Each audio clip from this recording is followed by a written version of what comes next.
What's poppin'? It's DJ Sus1, the feature presentation, all right? We got one of my favorite comedians out popping on social media heavy right now. It's Mr. Commodore is here. What's up? What's up?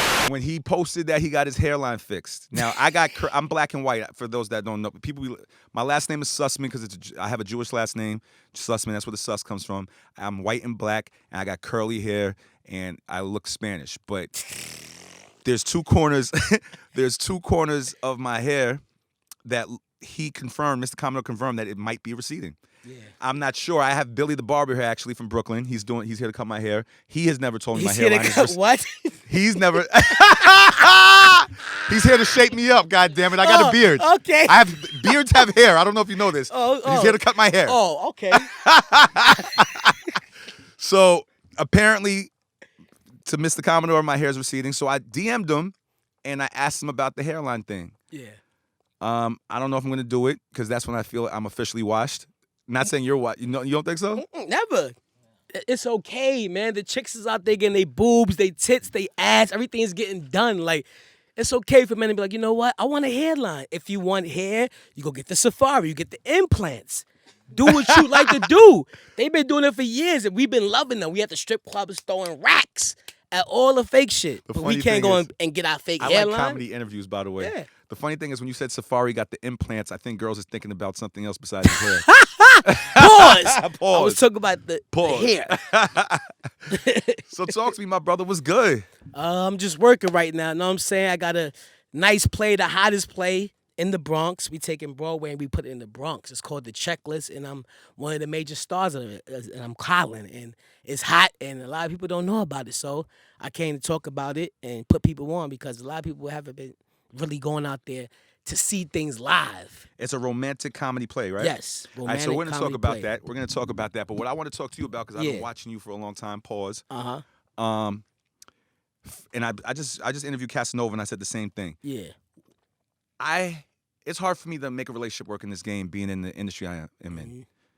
Obviously, something's wrong with me. Casanova has a longtime girlfriend, and I see that you're in the yo.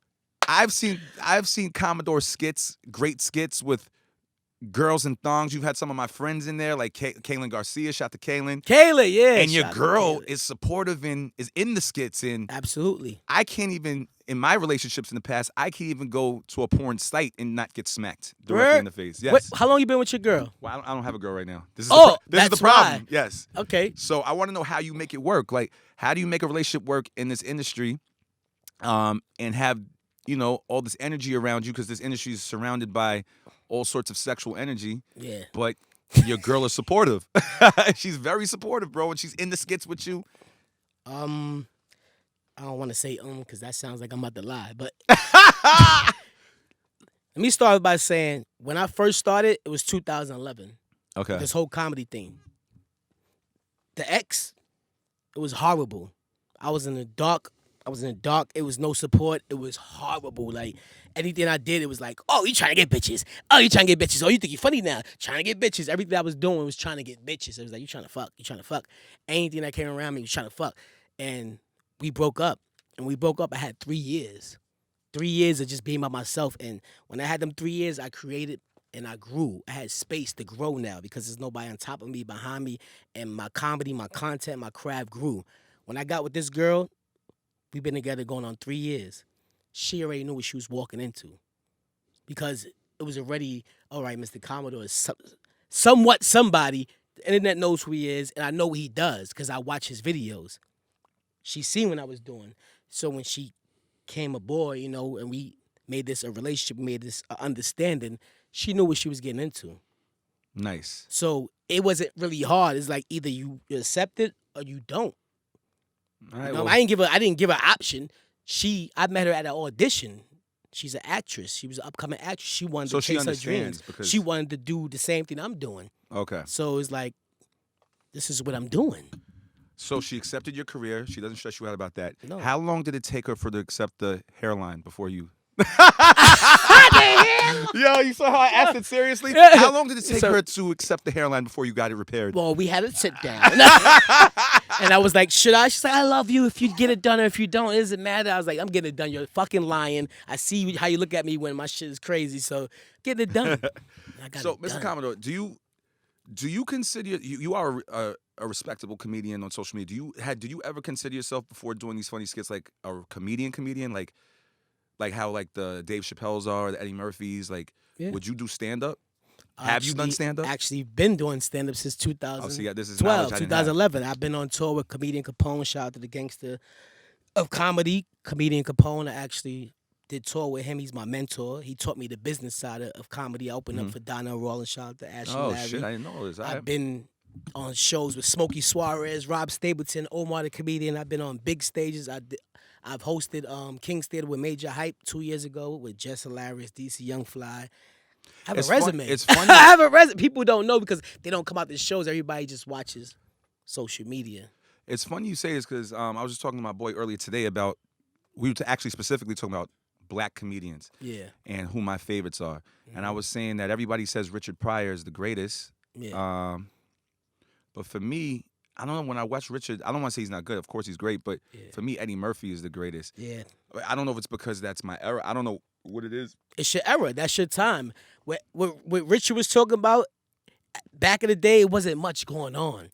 And I wasn't born around Richard's time. I was just probably just born. So when I watched his stand up, I was like, he don't give a fuck. He just fuck fuck that. And then Eddie came and did it a little bit the same, but he had more content. He had more things I could relate to, like the ice cream. Like he couldn't afford the ice cream. He couldn't get McDonald's. It's like we've been through that struggle, so we understand Eddie more than Richard. So that's like one of my favorites. And Martin then put the icing on the cake because it's like now you really a little more aware, and Martin is giving you more. So Martin's like one of my favorites because he's somebody I really can relate to, like when it comes to stand up. Like Martin's hilarious. I thought his second stand-up comedy was cool, but the You So Crazy is the ultimate classic of all time.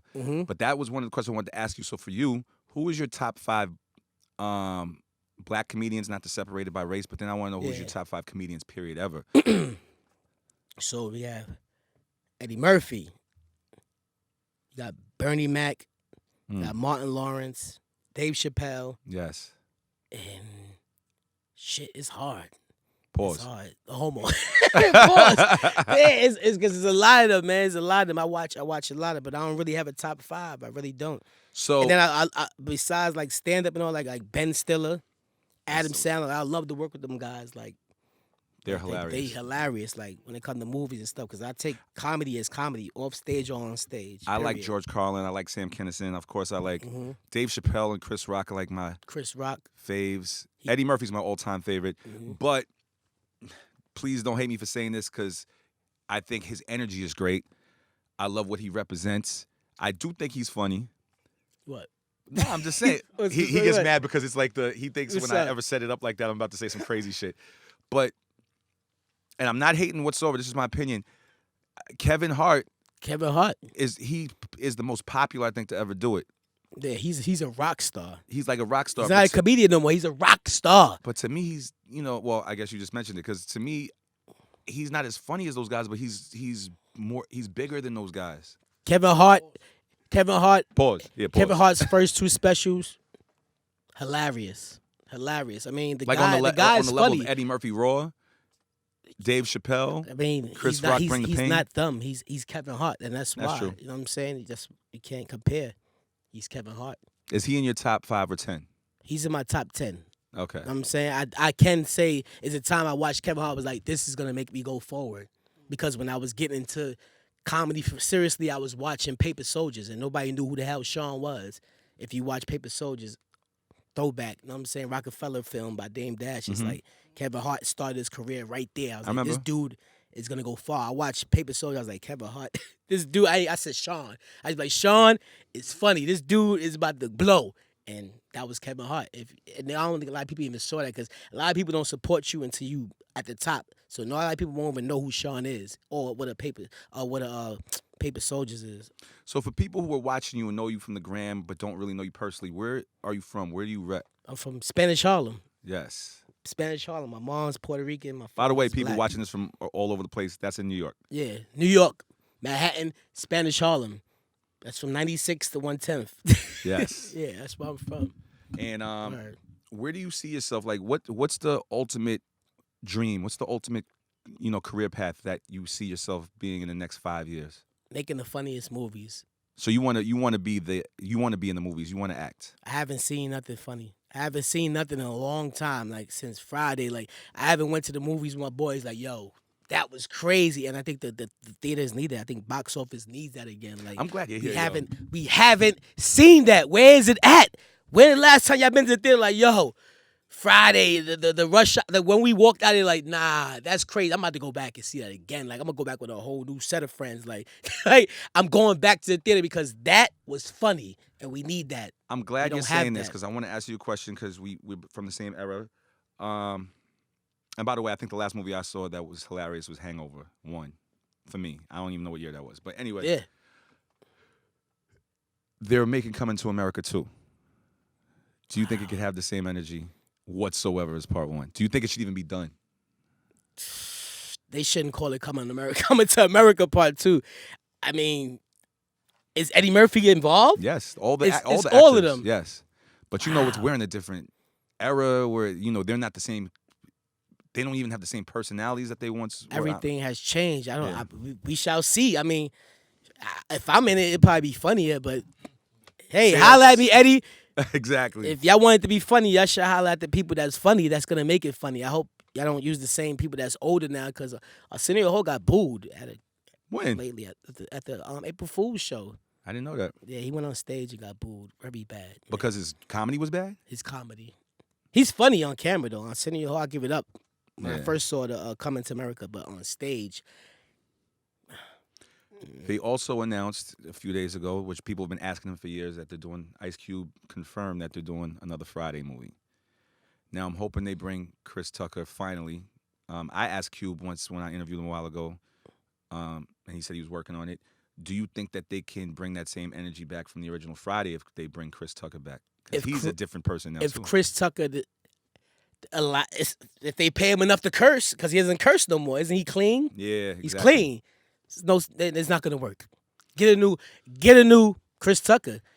Get a new Chris Tucker. I'm right here. You should be in that movie. Hey, dog, what's happening? It's either gonna be me or DC Young Fly. I mean, choose. I mean, it could be two of us. We all can eat. But if Chris Tucker's not gonna curse, you need to holler at your boy Ice. I'm right here, Cube. I'm right here, man. I'm right here. I'm not gonna put my hand on your shoulder in pictures. Don't do that. I ain't gonna be. You can't lean on his shoulder and all that. But you need to holler at me, man. I saw I'm here that for all shit. the big movies. Ice Cube You did tell somebody don't do that. Right. In the Yo, picture. don't do that, man. Lastly, and I think I absolutely know this is gonna be a box office hit, but I'm asking myself, will it have the same energy as the first two? Bad Boys 3 with two of our favorites, Martin Lawrence and Will Smith. Legendary. They're waiting long times before they do these sequels. Legendary. That's like Lion King and comedy. Like, it can always come back. It's gonna win. Those guys know what they doing. It's gonna win, but do gonna you win. think where they are today, do you think it's gonna have that same energy as 1 and 2? They might have to drink a lot of Hennessy. They can't do this sober. They have to really they can't do this sober. Like, those two guys is funny, but I know it's gonna take a lot of drugs and drinking and just a lot of like history of like what they've been through. Like, yeah, they have to. Whoever's writing this has to put them through some shit. I'm not gonna lie. They gotta Will go through some Smith. shit. Will Smith on the gram to me is still the original Will Smith. Yeah, He's still he's- funny, yeah, but I he- haven't seen Martin do anything in a long time. So I'm Exactly. questioning myself. Is it the same Martin? That's what I'm saying. You know what I mean? Martin laying back chilling like a motherfucker. He chilling too much. Like, what's up, Martin? Like, he producing a lot. He behind the scenes, here and there, throwing out shows. But Will, he pop up. He ready. So when Will gives that energy, I feel like their chemistry is great. Will is always he got kids. He running around. He on the gram doing skits now. He doing videos. He participating. He feels great because he's a part of something that the world is running. It's the new cable. So it's like he's gonna have to tell Martin, this is what we doing. This is what it is. And I feel like he's gonna give Martin that battery, like, we going like this. So he has to feed off Will's energy. So there's a few guys on the gram that's hilarious to me, and I see sometimes you guys do skits together, like Fat Boy SSE. Yeah. You, what's homie's name? That always, Shiggy. No, Shiggy's hilarious. Shiggy. Shiggy's become a different entity besides the comedy now. Yeah. And then there's another dude. He's a white kid, a white guy. He always, Jacob. Jacob, exactly. Jacob Burger. There's a bunch of y'all. Is there like do y'all like compete with each other? I see y'all do each other's skits, but is there like a friendly competition there? Like who's the better? Not really, because all our content is different. Fat Boy is a whole different breed, and he's an artist. He doesn't call himself a comedian or. I mean, I know that's what took his career off with the McDonald's, slapped the Big Mac down. I know that's what took him off. And from there, he blew, and he knew how to make fat, secure people, win. And that's, what got him where he's at today, and that's what he do. But what I do is different from everybody. There's no competition with nobody on the gram, because what I do, you can't compare. It's like what I do is mine. It's original content, and that's what separates me from anybody. But I love what everybody else is doing. It's just like we're all different. You have so many funny skits, bro, and we're about to talk about the play. But you have so many funny skits. But one that stands out in my head from a while ago was when you played the girl's voice. That was before I knew you had a girlfriend, and she had the machine gun to your face and made you read. Read a letter to. That was the one to I think chicks. 50 Cent posted live about. There's no FaceTiming. Like no FaceTime. Yeah, exactly. No FaceTiming. Oh, we gonna pull up. Oh, we pull that up, was right. that was one of the funniest skits, bro. Thank and you you, did man. one yesterday, actually, or today, that was funny. I can't remember that one, but Oh, you talk about the when he said he needed space. The dude was like he needed space, and she really left yes, him. exactly. And he called. Yeah. Yeah. These are the things I've really been through, or I've seen my boys been through, or I experienced in life, period. So Did you ever tell a girl that you needed space and she hell yeah. she ended up at another nigga's house and you? Nah. But I just take it to the further level. Like I say I need space, and it would just be like, what? Go in the fucking living room. You need space. Like, yeah, go outside for a little while and come back. You need space. Like every woman know what that means. You need space. Like Yeah. Come on. So the play. Now you have to do an unnecessary edit. So the play. Yeah. And I feel like doing these is probably. I don't know if this is going to be your into acting into film, more film. But talk to me about this play. It's going down in the Bronx. It's a romantic comedy. It's a romantic comedy. It's going down in the Bronx. It's called The Checklist. What made me interested in the play? Shout out to my boy Priest. I watched it first a year ago. I watched it. I watched it with wifey. We pulled up. I watched it, and I was like, "This play is hot. The storyline, everything, the whole situation. Like, it should be worldwide. Like, I wish I could be part of it." And I just was watching it, and then next thing you know, I was a part of it. They hollered at me, and I was like, "Nah, this is a great story because everybody can relate to like, oh, not dating out your race." How other people feel about dating out your race. How parents feel about dating out your race. I should watch this. I'm a mixed breed, so. How women feel about men. What a man should have before we get together. How men be feeling. How men be talking like, yo, I ain't getting with shorty if she got this, if she got kids. Nah, I need my own baby mother. Nah, I can't. She better have a job. Oh, she better have this. She better have this correct. It's so much to like knowing a woman like before you get with like, I need that. It's a checklist. And that's what this whole play about. It's about learning who you love and who you want to be with, and loving them for what they about and what they stand for and what they come with. And everybody needs to see it. You know what I'm saying? Like, cause people don't understand like what love is really about. You know what I'm saying? Everybody just hopping around, just doing them, and people don't understand like this is a real story that needs to be taking place. Like not only with Black and Dominican, because that's what it's based on. It's like worldwide. Like interracial dating period. Like everybody needs to watch this play. Everybody need to come out and see it. And I kill it. Like I played Colin. I played the lead male's best friend. So Nice. I give advice, but in my own way. And sometimes already I tell don't us. know how to. I'm already Sometimes laughing. I don't know what the fuck is going on. I don't care. I just want to know. Like, what's up, man? Like, so I'm the best friend you need to have. At the same time, like you need to just like not take advice from at all. I'm already laughing because I can picture the energy. So this is Crazy. going down. It's only going down Saturday, February 23rd. Saturday, February 23rd, Lehman College, 11th Theater, and we got tickets at Ticket Space. And if you go to the link in my bio, you get tickets also. Yeah, Nice. All right, so go to his Instagram if you don't know already. At it's Mr. the Commodore. Yeah, You know what I'm saying? And go check that out. Saturday, February 23rd. yeah. All right, so in closing, I like comedy too, but I just want to know when your girl squashed that beef. When did your girl squash that beef What beef? between your forehead and your hairline? All right, DJ Sus won Mr. Commodore. Yeah, that was mad corny. I love corny comedy, by the way. It's not. I watch like the Naked Gun. Now I and know all why that. I you're like white corny and Jew. comedies. He's black and Jew. Yes, exactly. I got it. That's now you know. We out here. You didn't write that. They're gonna edit me out too. Like, yo, we're out of here. We're out of here. He doesn't get that. That's it. We're out of here, guys. Love.